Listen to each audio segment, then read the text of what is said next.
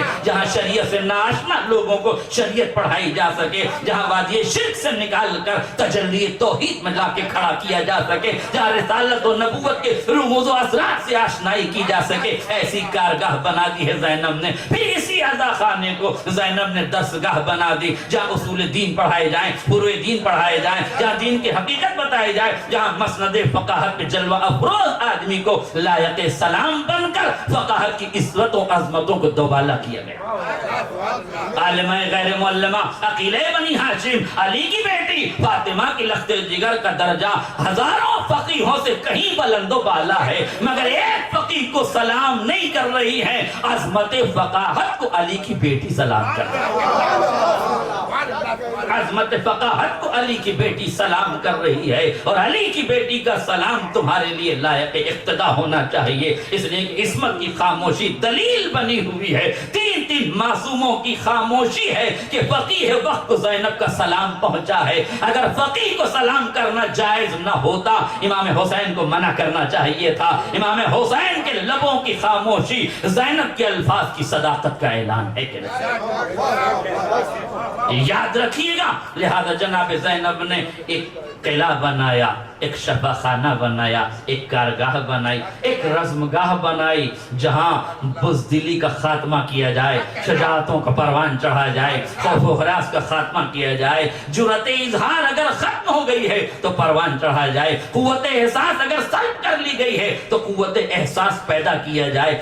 لہذا یہ فرش عزا نہیں ہے، یہ مجلسیں نہیں ہیں، بلکہ زینب کی نظر میں قلعہ ہے جو شیعت کا تحفظ کرے گی۔ یہ وہ شفا خانہ ہے جہاں رشتوں کو جوڑنے کی بات کی جائے گی، یہ وہ کارگاہ ہے جہاں ٹوٹے پھوٹے عقیدوں کو جوڑا جائے گا، یہ وہ درسگاہ ہے جہاں اصول الدین و فروع دین کو پروان چڑھایا جائے گا، یہ وہ درسگاہ ہے کہ جہاں رزمگاہ کا عنوان ہے، جہاں شجاعتیں سکھائی جائیں گی، جہاں اسلحوں کو، جہاں تلوار پہ سیکل نہیں کی جائے گی، کرداروں پہ سیکل کیا جائے گا۔ اگر زینب کی ان تمناؤں کی تکمیل ہماری مجلسوں میں ہو رہی ہے تو پھر یہ کل ملا کے عبادت ہے، عزاداری ہے۔ لیکن اگر یہ سارے عناصر نہیں پائے جاتے تو یا ریاکاری ہے یا رواداری ہے۔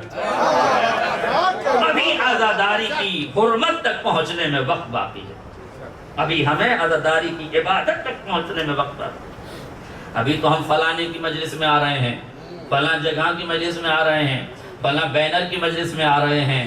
جب یہ سارے عناوین ہٹ کے ہم حسین کی مجلس میں آنے کے ارادے سے گھر سے نکلیں تب ہمیں یہاں آنے کا ثواب ملے گا، تب یہاں آنے سے شعور بیدار ہوگا۔ شب بیداریاں کمال نہیں ہے، شعور کی بیداریاں کمال ہے۔ رات بھر جاگ کے گٹکا منہ میں بھر کے اگر نوحہ پڑھا تو کیا کمال کیا، لیکن رات بھر باوضو ہو کر شب بیداری میں رہے تو شعور کی بیداری کی علامت ہے۔ شب بیداریاں ضرور کرو مگر شعور کی بیداریوں کا خیال رکھو۔ ایک ہی وقت میں زینب عزادار بھی ہے، توجہ کیجئے گا، ایک ہی وقت میں زینب عزادار بھی ہے، ایک ہی وقت میں زینب ذمہ دار بھی ہے، ذمہ داری بھی نبھائی ہے، عزاداری بھی نبھائی ہے۔ کیا پوچھا سید سجاد سے، میرے لال جلتے ہوئے خیموں میں جل کے، بھڑکتے ہوئے شعلوں میں جل کے مر جائیں یا باہر نکل جائیں؟ غور کیجئے گا۔ ایک RSS کے بہت بڑے نیتا گزرے ہیں، اشوک سنگل، الہ آباد سے جن کا تعلق تھا، ہمارے حضرات بزرگان جو تھوڑا بہت بھی سیاسی شوق رکھتے ہیں انہیں معلوم ہے، ایک عالم دین کا ان کے ساتھ گزر ہوا، لباس دیکھ کے پہچان گئے کہ آپ شیعہ عالم ہیں، کپڑوں سے پہچاننا کوئی نئی بات نہیں ہے، پرانی بات ہے، پہچان چاہتا ہوں، مجھے لگتا ہے آپ شیعہ ہیں، میں شیعوں کے متعلق کچھ سوال کرنا چاہتا ہوں۔ شیعہ عالم دین کا کمال یہ ہے کہ کبھی یہ نہیں کہتا کہ نہ پوچھیے، اس لیے کہ منبر سلونی کے توسل سے وہ عالم بنا ہے، یہ کیسے کہہ دے گا کہ نہ پوچھیے؟ آپ تو پوچھیے، معلوم ہوگا تو بتاؤں گا، نہیں ہوگا تو پوچھ کے بتاؤں گا، اور کیجئے گا۔ میں نے کہا کہ بتائیے سوال کیا ہے، بہت توجہ سے سنیے گا، میرے موضوع سے ریلیٹڈ بات ہے، آپ یہ نہ سوچا کیجئے کہ میں واقعہ پڑھ رہا ہوں تو کہیں اور چلا گیا، نہیں، پوری ایک مسلسل تقریر ہے، آپ محسوس کر رہے ہیں صاحبان علم و شعور تشریف فرما ہے، ایجوکیٹڈ مجمع میرے سامنے بیٹھا ہوا ہے، بہت آسانی سے بات کو کہہ دوں، بس آخری بات انشاءاللہ ہوگی، سمجھ لیجئے اس کو۔ اس نے کہا کہ حضور والا آپ یہ بتائیے کہ آپ کے یہاں یہ روایت بڑے شد و مد سے پڑھی جاتی ہے کہ جب خیموں میں آگ لگ رہی تھی تو بیویاں ایک خیمے سے دوسرے خیمے میں جاتی تھی اور آخر میں جناب زینب سید سجاد کے پاس گئیں اور جا کے کہا کہ سید سجاد تم امام وقت ہو، اب یہ بتاؤ کہ ہم جل کے مر جائیں یا خیمے سے باہر نکل جائیں؟ توجہ ہے؟ خیمے سے باہر نکل جائیں یا جل کے مر جائیں؟ وہ کہتا ہے آپ لوگ یہ کہتے ہیں کہ جناب زینب علیہ مقام عالمہ غیر معلمہ ہیں، تین امام ان سے مشورے لیتے ہیں، علی و فاطمہ کی لخت جگر ہیں، اسلوب سخن فاطمہ زہرا جیسا، لب و لہجہ علی مرتضی جیسا، پیغمبرانہ جلال ان کے پاس، عباس کی ہیبت ان کے پاس، حسین کی شجاعت ان کے پاس، صلح کا انداز حسنی ان کے پاس، سجاد کی عبادتوں کا ہنر ان کے پاس، باقر کے سارے علوم انہی کے سینے میں پیوست، صداقت ان کے لبوں کا آئینہ، ان کے لبوں کا زیور، کاظم الغیظ ہونا ان کا طرح امتیاز، عصمتوں کی ملکہ ہیں وہ۔ اتنی عظیم ذات کو اتنا سا مسئلہ نہیں معلوم تھا کہ جل کے مر جائیں یا باہر نکل جائیں؟ اس کے لیے امام وقت سے پوچھنے کی ضرورت کیا تھی؟ کہ سنبھالیے گا، جملہ بڑا سخت ہے مگر کہنا چاہوں گا۔ جناب زینب نے دنیا کو بتایا کہ جس کا مرجع وقت موجود ہو وہ خود اپنے سے عمل نہیں کرتا، اپنے امام سے رجوع کیا۔ بھتیجے بتاؤ کیا کریں؟ توجہ کیجئے گا، بتاؤ کیا کریں؟ امام نے کیا کہا؟ امام نے نہیں کہا پھوپھی اماں آپ کو اتنا سا مسئلہ نہیں معلوم، آپ اتنی سی بات نہیں جانتی، آپ علی کی بیٹی ہیں، آپ خود فیصلہ کریں، وظیفہ عملی آپ خود طے کریں۔ نہیں، امام نے کیا کہا؟ جان کا بچانا واجب ہے۔ خالی مسئلہ نہیں بتایا، دلیل کے ساتھ مسئلہ بتایا۔ جان کا بچانا واجب ہے، آپ باہر چلی جائیے۔ کہا اتنی سی بات، توجہ کیجئے گا، میں نے باتوں کو چھوڑ دیا، اتنی سی بات شہزادی کو نہیں معلوم تھا، نہیں معلوم تھی۔ اس نے کہا حضور والا بات یہ ہے آپ نے مسئلہ تو سمجھا، مسئلے کی نزاکت نہیں سمجھی۔ بس توجہ سے جملہ سنیے گا، مسئلے کی نزاکت نہیں سمجھی۔ جناب زینب مسئلہ نہیں پوچھ رہی تھی، چونکہ یزیدیت کا چوتھا اور آخری حملہ ذریت ابراہیم کے چراغ کو گل کرنے کے بعد فوج یزید اپنے زوم ناقص میں یہ سوچ رہی تھی حسین ختم یعنی امامت کا خاتمہ۔ میں نے سید سجاد سے مسئلہ نہیں پوچھا، دنیا یزیدیت کو بتایا ابھی حسین شہید ہوئے ہیں، امامت و ولایت تو زینب کے حصار میں ہے۔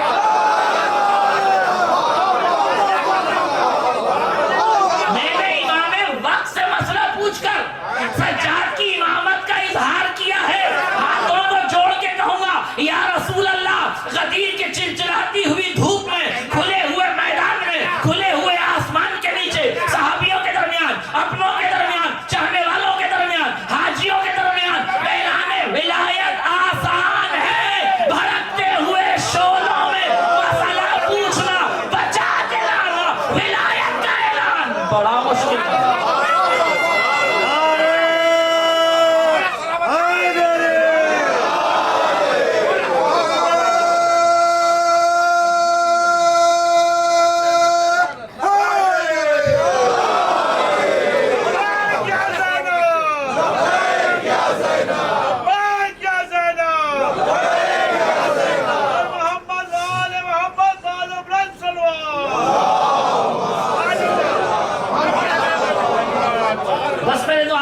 سن لیجیے، یہاں سید سجاد سے جناب زینب علیاء مقام نے پوچھا کہ جل کے مر جائیں یا باہر نکل جائیں؟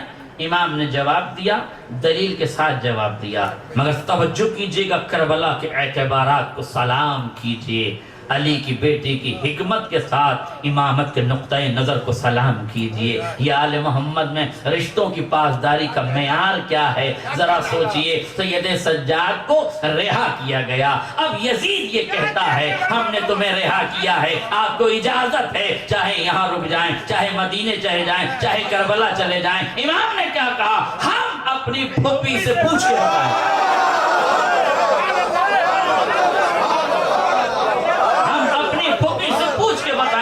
ہاتھوں کو جوڑ کے کہوں گا مولا آپ علم غیب رکھتے ہیں، ما کان ما یکون کا علم رکھتے ہیں، زمین پہ بیٹھ کے لوح محفوظ کا مطالعہ کرتے ہیں، سلگوں میں نسلوں کے شجروں کو پہچان لیتے ہیں، رگوں کی گرمی، لہو کی نرمی، ہتھیلی کی گرفت سے ذوالفقار بابصیرت ہو جاتی ہے۔ آپ سب کچھ جانتے ہیں، پھوپھی سے کیوں پوچھ رہے ہیں؟ خود فیصلہ لیجئے کہ یہی دنیا کو بتانا ہے جہاں امامت کا اعلان کرنا ہوتا ہے پھوپھی ہم سے پوچھتی ہے، جہاں رشتوں کی عظمت کو بتانا ہوتا ہے وہاں وقت کا امام پھوپھی سے پوچھتا ہے۔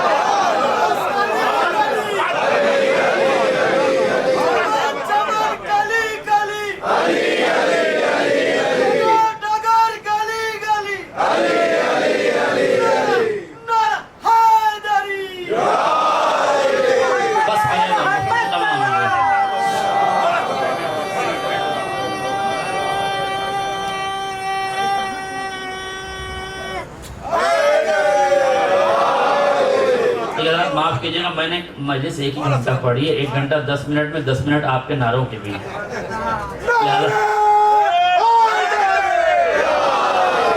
بس میں نے ختم کر دی تو توجہ فرمائیے گا۔ آپ نے دونوں چیزوں کو محسوس کر لیا؟ آپ نے کیا کہا؟ پھوپھی سے پوچھ کے بتائیں گے۔ پھوپھی نے کیا کہا؟ یزید سے کہو ایک گھر خالی کر دے۔ کیا کریں گے؟ ہم عزاداری کریں گے۔ پھر سے سنیے، ایک گھر خالی کر دے، ہم عزاداری کریں گے، حسین کا غم منائیں گے۔ یزید نے کیا کیا؟ گھر خالی کروا دیا۔ سوال یہ تھا، کوئی یزید سے جا کے کہتا عزاداری تو بدعت ہے، یہ بدعت کی اجازت کیوں دے رہا ہے؟ اس کا مطلب ہے امت مسلمہ عقل کے ناخن لو، کل تمہارا باپ یزید عزاداری کو نہیں روک سکا۔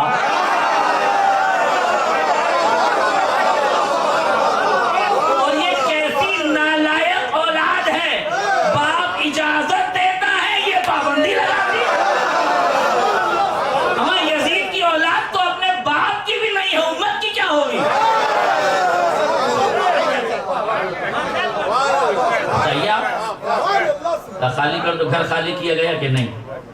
گھر خالی کیا گیا۔ پہلی مجلس جناب زینب نے منعقد کی۔ آج ہمارے خطبہ کے لیے ایک بڑی پریشانی، مولانا آپ یہاں مجلس پڑھنے آئے، 32 دانتوں کے درمیان زبان ہے، سنبھل کے پڑھیے گا، دوبارہ نہ پڑھیے گا، یہ نہ پڑھیے گا، وہ نہ پڑھیے گا۔ میرے عزیزوں، جراتوں کو جوان کرو، مصلحتوں کا خیال رکھو، مگر یہ بات دھیان رکھو اور دھیان پوروک سن لو کہ مجلس حسین پہلی مجلس دوستوں کے درمیان نہیں ہوئی ہے، دشمنوں کے نرغے میں ہوئی ہے۔ زینب نے دنیا کو بتایا، اپنے گھروں میں عزاداری کا چراغ جلایا تو کیا جلایا؟ دشمن کے قید خانے کو عزا خانہ بنایا تو